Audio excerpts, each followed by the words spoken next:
$2 million for the U.S. and Canada. Any of the albums that I made. There are a couple of writers from the New Musical Express in England. Would you like me to try and get you a copy of this? Would it be of any kind of possible use background? I mean, it's again, I don't agree with all of it, but of the books that I've seen on my work, terrific. If I can get a copy. Do you know what I'm doing? Do you know why I'm bothering you with this? Yeah. And I have now done 225 interviews. And this book is coming out in November. And you run a record company. It's killing me. It's killing me. Because James Brown will say, "Hey, man, you know I love you. Why don't you come to Augusta?" I said, that's 2 days. I got to take out of work to go down. Can't you do it on the phone? Can't we do something? I've just started doing something on the phone. I did Phil Collins and Robert Plant last week on the phone. How did you do with Brown? Oh, with James Brown? Yeah. I finally did him on the phone. Extraordinary guy. Oh, man's crazy. The man is out of his mind. Absolutely. Well, Jerry Lee Lewis is out of his mind. Little Richard. I have talked with some lunatics in the spirit. I started with big bands, with Artie Shaw, who probably is still talking, David. How wonderful. The man... Have you ever? You probably never met him. I know the music pretty good. But my God, you turn on the tape recorder and he starts and that's it. And he is so bright. The man reads 2 or 3 books a week. Yeah. He has opinions on everything. Yeah. And a strange thing happened. I interviewed Ray Charles, and I mentioned the Artie Shaw to Ray Charles, and he started to jump around. Artie Shaw was his hero. Was his absolute idol. He says the man had ethics and he could play the. So I said, "Have you ever met him?" He said, "No." So I called Artie Shaw and put the two together. I set up a lunch after all this time. The two of them together, and they were like asking for autographs, asking for albums to be autographed and things like that. And it has been. I think this book can be a big winner, but if it's not, I have had an extraordinary experience in talking to B.B. King or Frankie Lane or Bo Diddley or Paul McCartney or George Michaels or Aretha Franklin or Herbie Hancock and Stan Getz and there's 200 and some odd, and it's been edited, and Warner Books will have it, and it'll be ready for November this year, and I'm thrilled I got a chance to spend a little time with you. I'm just too happy. I have, in doing research for all of these people, there's some like Bob Dylan and the Beatles, there's obviously tomes of material. I have never read such psychoanalytical background of an artist as I've read about David Bowie. How do you feel about that? Do you believe any of this stuff? This sounds incredibly... I'm not sure if it sounds elitist or naive on my part, but I frankly have never read anything that has been put out in book form on me, other than the couple of record books that have come out. But in terms of people analysing me, I think that would... just get in my own conception, get in the way of my own conception of what I do and what I want to do. You are aware that there is this psychobabble that goes on. I read this last night. I mean, here's 23 pages of I've never read things like this about somebody. Usually it's about the career. Well, I'm quite sure I remember seeing stuff on Dylan that was much the same. And I guess so. There was an English period on the Beatles when Tony Palmer first decided that they were art in the Times. I think that that really sort of started the whole ball rolling for home philosophers and psychoanalysis on artists. When it was happening, during those 70s, were you conscious of it then there, about how people were perceiving you? Yes, it was all far too ridiculous, I thought. It really is. I'm just a popular musician. And you view yourself that way? Yeah, very much so. Completely so. Why, before you came along and did it, the popular music stars had not projected other personas. What inspires you to do it? To take on? It wasn't. I don't think it was. It was fairly much of up until there were a body of us, I think, in England at the time that were working toward, maybe separately from each other, but working toward the idea of giving another dimension to rock. I mean, we all enjoyed rock, and most of us were at art school, I suppose. There were Roxy Music, T-Rex, Mark Bolan. Who else, I guess in and in America there was Ziggy Pop, who of course is also radically different to the person that he projects on stage. But up until that time, I think it was what you see is what you get. And it just seemed to be interesting at that time to try and devise something that would have, at any other period, have been put into just the musical tradition, like a musical, where the artist on stage was in fact playing a part. It just seemed to be an interesting way to go. Well, while you were doing that in England, I had signed an act in the States, Alice Cooper. Yes. Were you conscious of Alice and what they were doing, or it happened about the same time? Yeah, from a periphery kind of way. I liked him very much. I got to meet him pretty early on, and I really liked the guy. I thought he was a really nice guy. In fact, a lot of those guys I liked. I liked Johansson from the New York Dolls, yes, who was also a pretty hip guy around that period. And I found him terribly amusing. Anecdotal and just kind of a joy to be with, and I found the same with Vince as well. And with here's Johansson out with another. Yeah, we kind of all knew each other, I think, or at least of each other. Yes. I actually didn't see Alice until well into the period, probably around 75, 76. I was so single-minded about doing what I wanted to do that I actually probably see more bands and more artists these days than I did in those days. What was the reaction of your audience, of that audience? It wasn't your audience at the moment, when you came and you did theatre on stage? Well, I guess in England it's very easy to build up a cult following. We started off in playing small clubs in and around London. We developed very quickly a very sizable cult, and they would travel. It was very... until we came to America, I think that's the first time we played to audiences who weren't sort of our audiences. And then it was just a question of letting them know that the music was quite as good as the theatrics. And we actually had an easy ride. We didn't have many problems of anybody really being anti what we did once they came to the shows. As in all cases, if the thing's worth doing on stage, I think if you can cut it on stage, I think the audience is with you. There are two aspects of the music. One... we had very small audiences in America. That's right. Let me add that. Yeah. We were not... Meadowlands. Though DeFries tried very hard to magic up a huge following for us, we were in fact playing to maybe in a 10,000-seater, 800 people. I mean, it was quite disparate. Was that discouraging for you? I'm sorry? Was that discouraging for you? I think, no, we were so excited by what we did. I think we thought that we saw the whole thing as a kind of a helter-skelter kind of ride anyway. I mean, it was just such fun. The whole period was loony.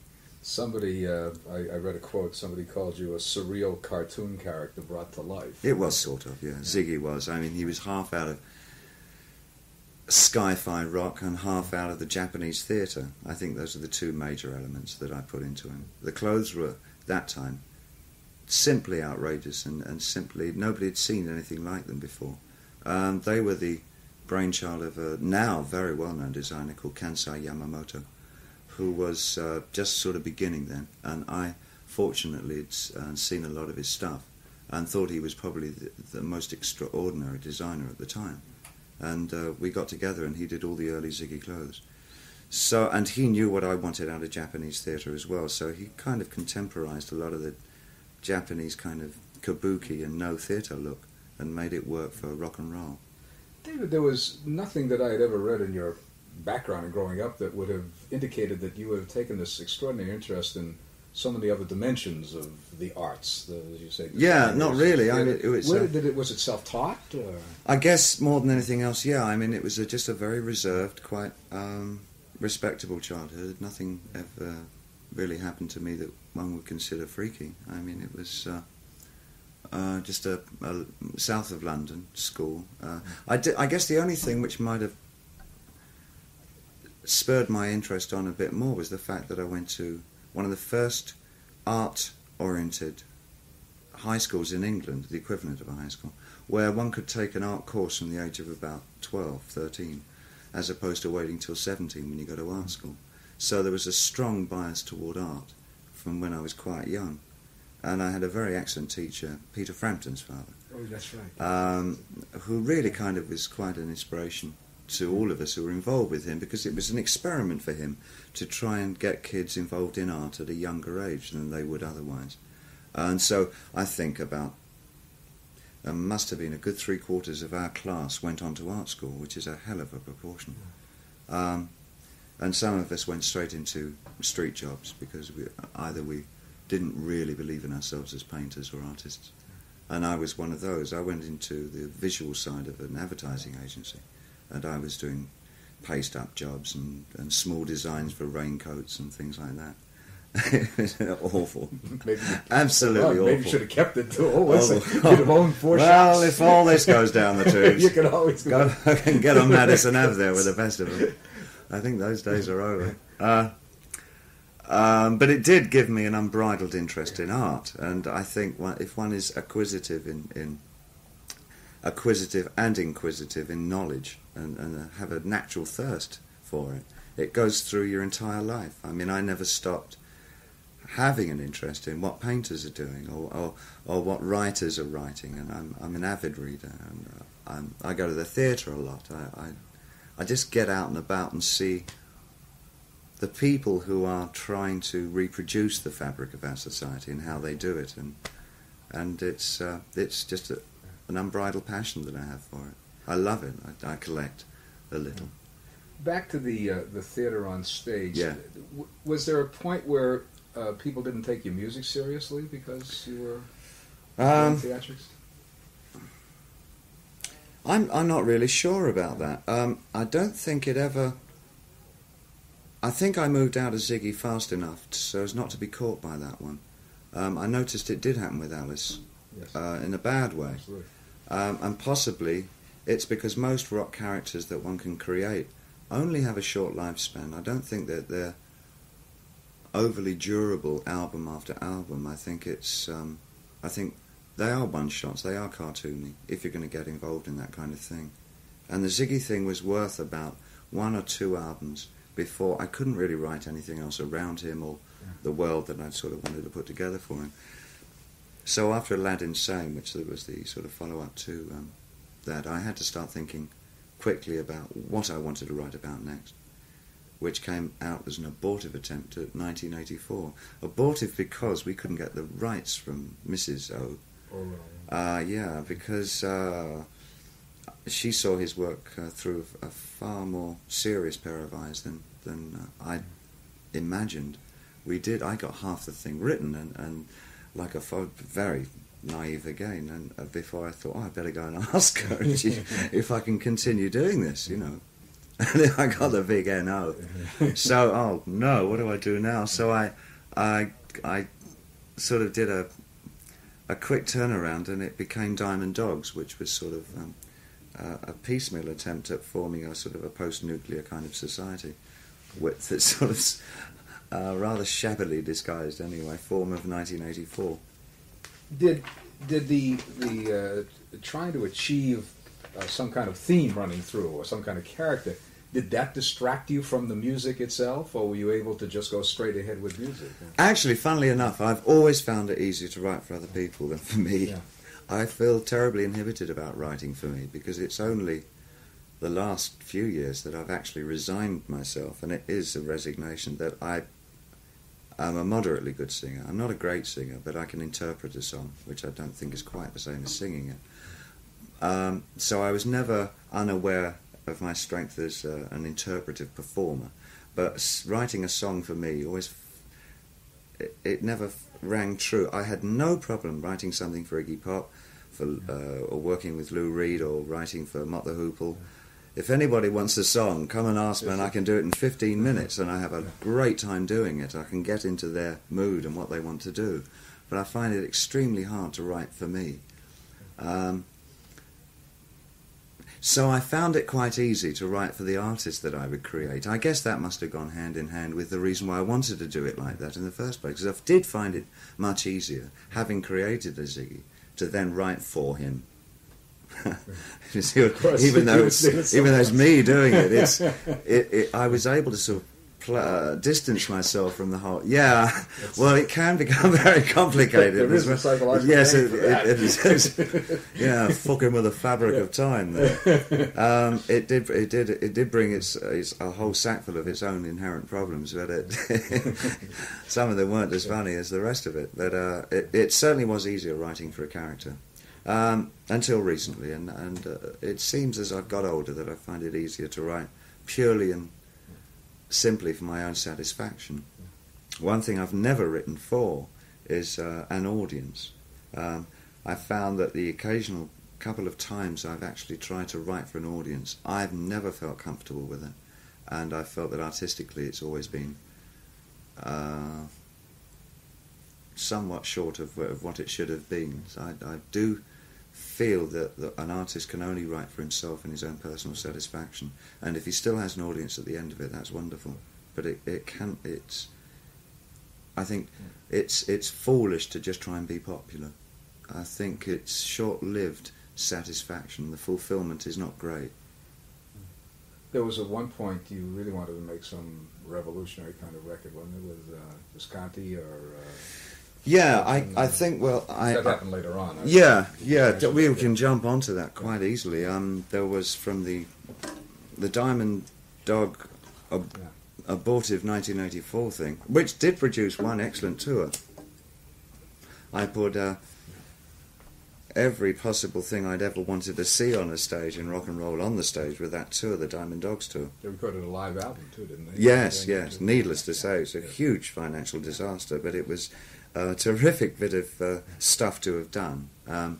It was in fact on that tour that I met Tony Basil for the first time. She'd been working with a group of black dancers. This is 1974. Yes. And in 1972-73 she'd been working with a group of black dancers called the Lockers, who were, I guess, progenitors of what's now become the street dance. Yeah, absolutely. Yeah. We got it was Campbell Sinatra one time. Oh, did you? You're aware of them? Yeah. No, Tony and it really was Tony who sort of brought them into the consciousness of at least of Californians.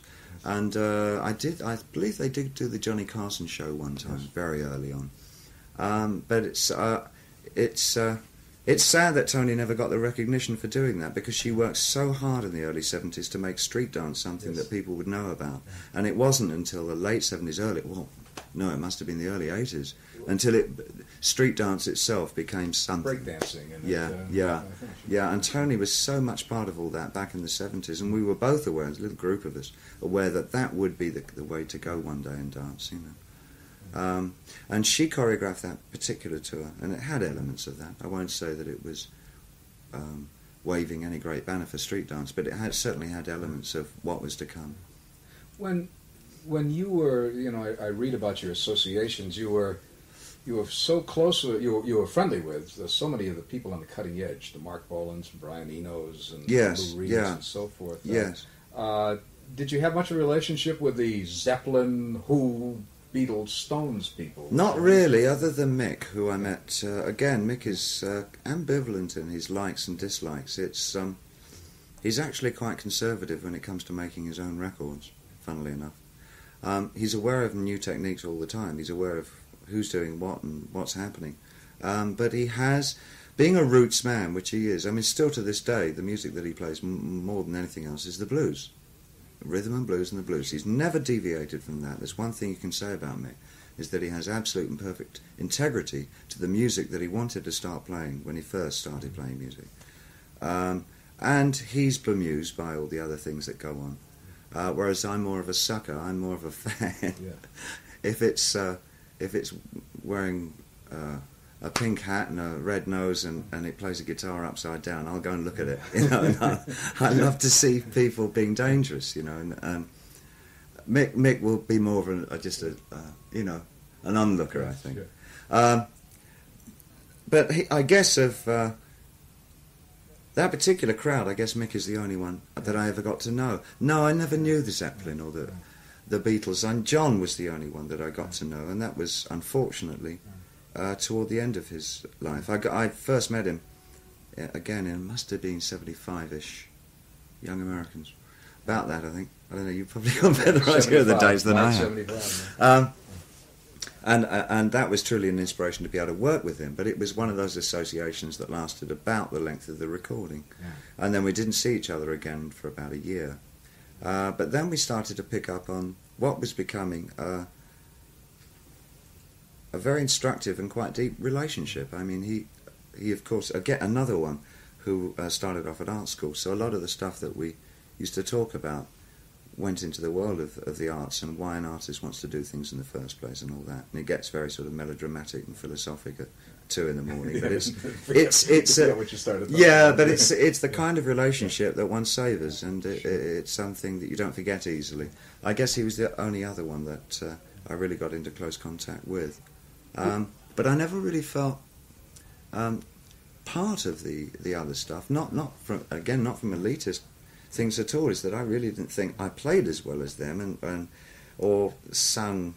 There was a real feeling of inadequacy in that area. I never really felt like a rock singer or rock star or whatever, and I always felt a little bit out of my element, which is a ridiculously highfalutin way of looking at it now from my standpoint when I look back and realise that from 72 through till about 76 I was the ultimate rock star. I couldn't have been more rock star. Records and but the lifestyle and everything. I mean, it's sort of, you know, anything that was going out there that had anything to do with it being a rock and roll singer, then I'd say, hey, let's go for this, see what it's like. And I was it for all that period. But I kept myself away from them, or maybe they kept themselves away from me, I don't know. With your I never really know. With your own group, if you term that, I knew Mark quite well because we released his records, the T-Rex records there. Yeah. He was delightful. I had a lot of fun with him. Mark was great. But what a hustler. He could get me turned around in a minute. I mean, let's go do this. He was such a funny little guy. Yeah. He was such a mischievous elfin. He really was. He knew exactly what he wanted, and he thought he knew how he was going to get it.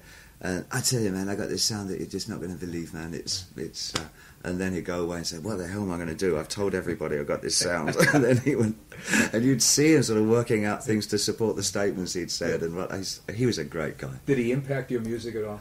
The music, no, but just generally like a real London chummy thing. It was great. He was a great laugh, and very. I tended to be, not so much these days, fortunately, but I would get depressed very easily. I found myself to be what they call a sensitive British type. The worst thing to be. And Mark was so buoyant that he could in 10 minutes he could get you laughing about everything you thought was a real problem and a real trouble. No, he was a good clown. Good clown, very talented guy as well. Oh. He knew what rock and roll was. He had manipulate that audience. He was a wonderful showman. He really was a great showman, and not enough good footage was ever taken of him. Unfortunately, the stuff that I've seen is certainly second rate. There's no really, and I've seen him do some fantastic shows, but never one of those instances where nobody ever seemed to be there on the right night or something like that. Did that group of people feel that they were an avant-garde? Did you like a left bank crowd? Oh yeah. It had all that. Yeah. You know, there was a lot of feeling there. Well, I think that there was quite a logical reasoning for that, because there was a kind of a hardening of the arteries in rock up until that time. It really was looking for something new, and we felt that we had a certain amount of we had a humorous and sartorial edge on things, I think, that we felt was missing in rock, and we knew that there had to be something new, and hey, we're probably it. Yeah. I mean, we'd look around and say, well, hey, there ain't much else, it's all so boring. What do I want to see on a stage that would really make me excited? And I think we went about doing that. The injection of another character in your life was, of course, the Freeze. How much did he have to do with creating, perpetrating, or destroying what you had going? Was he the perfect adjunct for you? I'm never quite sure myself. I certainly, in terms of, quite nice for me to be able to have a way to say this publicly, but as far as creating what happened, I was 100% in terms of what happened creatively. Every single last touch of the mascara brush was mine. There's absolutely no other way on that.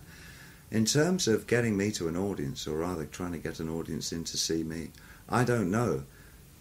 De Vries certainly set up some extraordinary things, some of which I couldn't believe he was doing at the time, but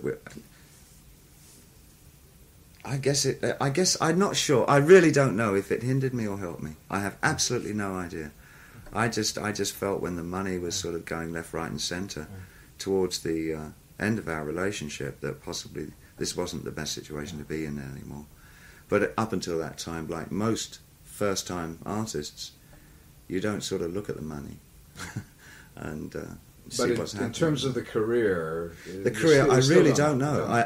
I really don't know if it hindered or helped. I have absolutely no idea. One never does. It's probably good that it all happened in that way, because it was certainly interesting. I think the only thing I've seen that came anywhere close to that was the kind of the McLaren Sex Pistols operation. Yes. Which again, I mean, I'm probably being unfair on somebody, but from the outside you don't exactly know who was the Sex Pistols. It's very odd. You get a reading that it was McLaren, you get other people say it was Johnny Rotten, you say it was a combination of the two. So I understand sometimes it must look like from the outside in terms of me and Main Man and whatever. But Ziggy Stardust was me. For anybody who ran into it, he was a terminal pain in the ass. You know, I mean, the guy, just insisted on the box be facing this way and that be facing that way, and we would go to see you. We'd wonder why they had to put the box that way. You know? I think his entire philosophy behind all that, which we all felt, all of us that were involved with him, was absolutely almost Dadaist. That if you go out and say you're a star, then if you go and say it loudly and long enough, people will say it back. Becomes reaction. I know. And I know that his ultimate idol was Colonel Parker. Was the Colonel, yeah. Colonel Parker, I think, played a great part in his dreams, an enormous part in his dreams. And it became, I guess, that sort of that metaphysical relationship that he had with Parker became kind of a joke around the office. I mean, we all felt it was. Maybe we wondered which of us was the rock star at sometimes, you know. Whoa! But it was glorious. It was gloriously funny, I guess. Now, I guess I think it's funny. Do you have an affection for some of these characters that you've created as you look back at the white? I think the only time I get sort of kind of nostalgic about any of that stuff at all is if I see the odd video or something, or I see a bit of the Ziggy Stardust concerts or whatever. No, other than that, I don't think I'm cold about them, but I think it's work done, and I do tend to move on. I'm not really. I don't incorporate much hindsight artistically into what I'm doing. I think that's an actor's attitude too. I think you have to, otherwise you start. Yeah, you get into a danger of getting into the rut and maybe try to perpetuate something that's gone before. Again, for either to bolster your own feelings of confidence or to keep that audience, which seems to be the bane of a lot of performers. A lot of people that I know are bugged with the idea that they've got to have an audience, they've got to be liked, or And I think the more that you fall into that trap, it makes your own life harder to come to terms with, because you're not an audience appreciation is only going to be periodic. At the best of times, you'll fall in and out of favour continually. It's not. I don't think it should be something one should be looking for. I think you should turn around at the end of the day and say, I really like that piece of work, or that piece of work sucked. Not, was that popular or wasn't it popular? I don't think that's. I think it's the job of the record companies and a lot of other people around the artist to possibly weigh up those situations. But I think the artist himself does owe it to himself and ultimately to whatever audience he's going to have to give the best of what he can do and feels personally satisfied with. Have you set yourself up to be measured by a different standard, that you just can't go out and make a record and do a tour, that you have to be someone that... is there pressure on you to do that?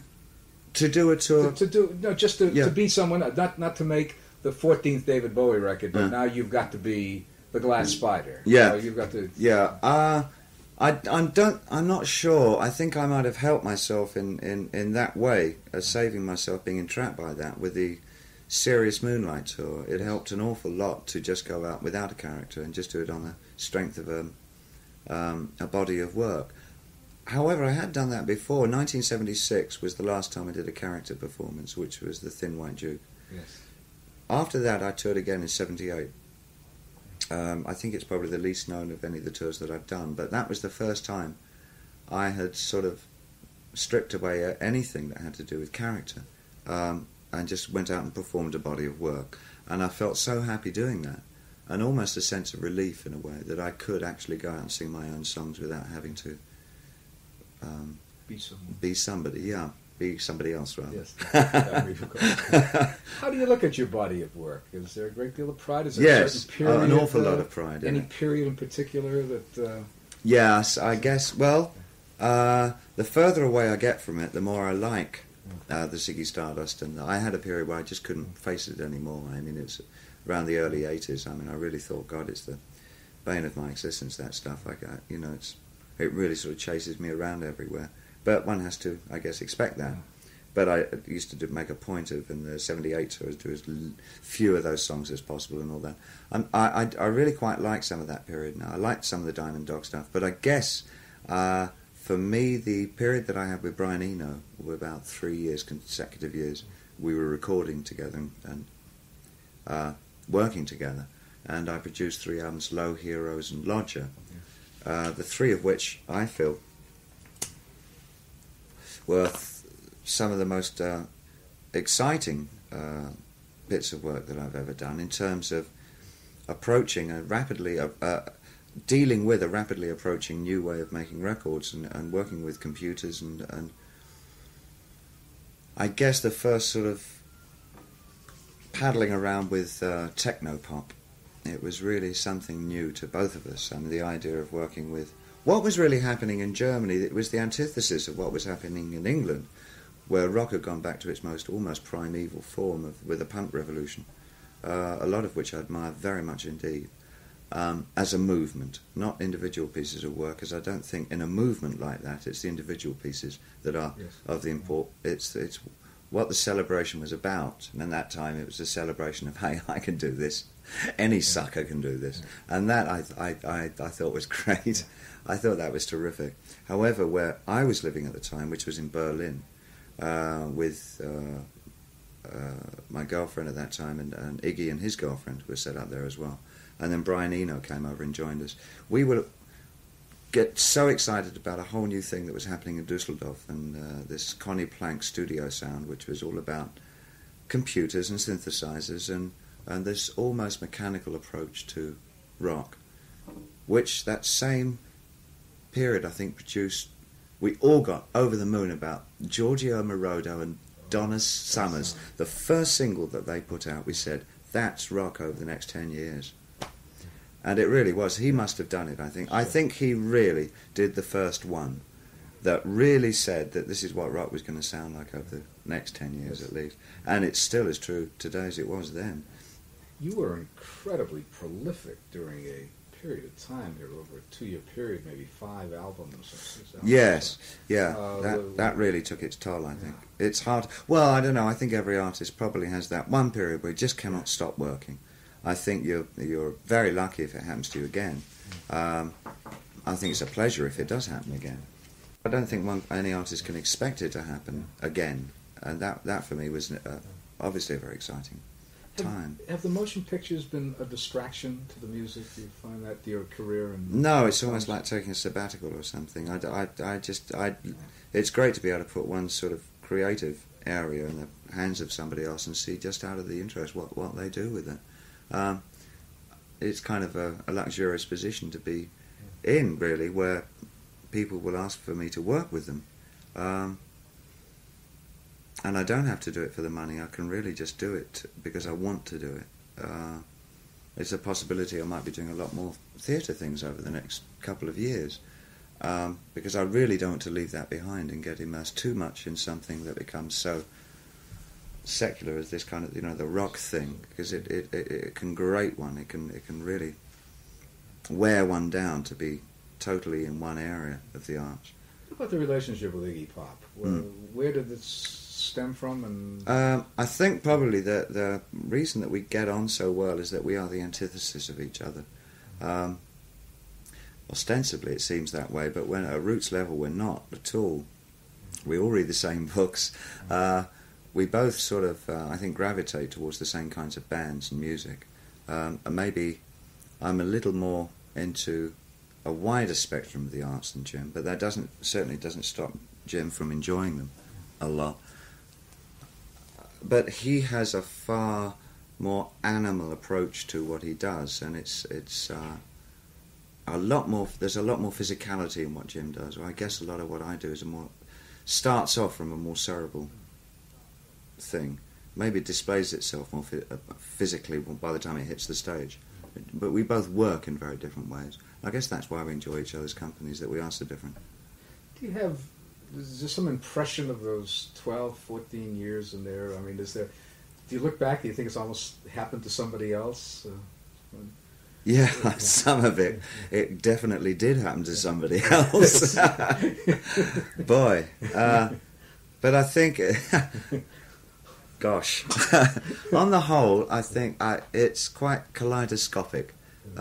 It's been quite a rich, colourful affair over the last 12, 14. It's probably, I think we can push it back even further than that, 15 years. Mid-60s. Yes. And I think I probably would not have given up any one part of that. I think it's all been rather terrific. I feel very lucky to have been able to do all that stuff. And still come through it and be regarded seriously as an artist? Some would say seriously, some not. Is it hard being David Bowie? Not really, not now. No, I